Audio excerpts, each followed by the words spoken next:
Hi guys, Henry here from Investments for Expats. I hope you're well. So today I want to talk about annuities for US expats, particularly the annual reset annuities. I'm going to go on 3 points. What are they?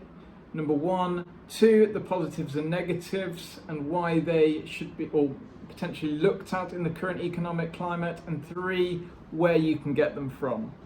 So point 1, what are they? Firstly, we'll go back on what are annuities. Annuities is where you'd put in a chunk of money, a lump sum of money with an insurance company, and they'd give you an income for life. Normally they were linked to bonds, and when bonds were high yielding, they'd give you 5%. Problem we have these days is that bonds aren't that high yielding, so people have to look elsewhere. So this is where equity participation, fixed rate come in. So what is this? It sounds a bit complicated, so we'll try and walk you through it. So a fixed rate annual reset is where you have the option to invest in a particular fund. So we can go into, for example, the S&P 500, the Vanguard S&P 500.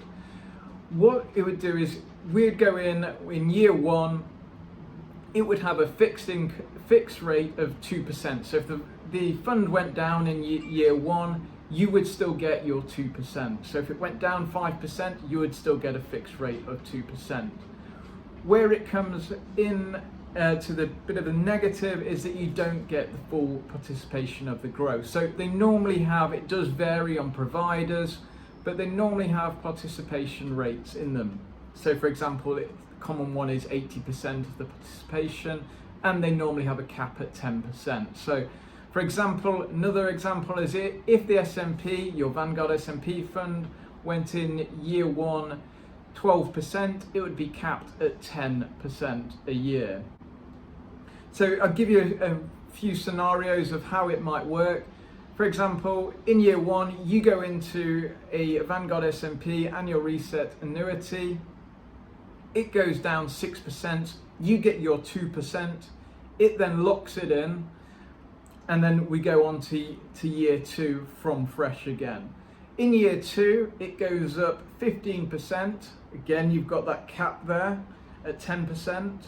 It will then cap it at 10% and then start again to year 3. So you can have an example of how it can get compound interesting and really kind of add up. So going on to part 2 of the positives and negatives and why they should be used in the current economic climate, or at least looked at in the current economic climate for retirees. Some of the positives are, like we stated in point 1, you get fixed return. So if the market or the fund that you're invested in goes down 20%, you're going to get a fixed return of 1-2%. That's historically what annuities did. Again, some of the positives with this is, particularly in an inflationary environment, that you've got a better chance of beating the inflation rate, the real rate. So for example, 2% it's not going to get you too much these days with an inflation of 6-7%, but if an equity participation goes up 8% and you're getting 80% of that, it has a better chance of beating real rate inflation. So going on to the negatives, again, everything's not perfect, is that you don't get full participation in the upside. That's one of the negatives. Again, it's a trade-off of what you get for the fixed returns. Another negative, it may not be too much of an issue for a lot of retirees, the lock-in periods, the liquidity isn't really there with these annuities. Although it does differ on different providers, they don't really have too much liquidity options in them.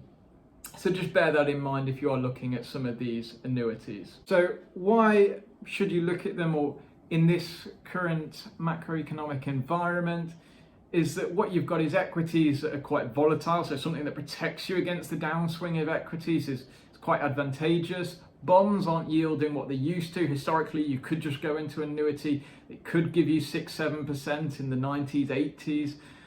They're not doing that anymore. And thirdly, you've got inflation on the rise. So it's 6-7%, you can't afford to keep it in cash. So you've got to be doing something with it.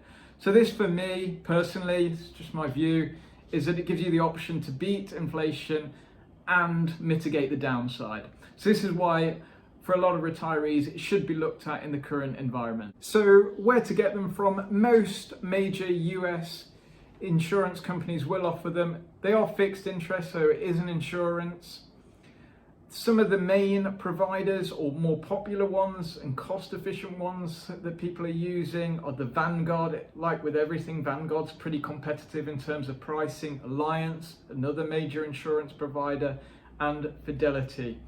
You can go directly to the website or go find a local insurance broker. We have contacts, so if you are a US expat, feel free to message us at info@investmentforexpats.com and we can have a look at your situation.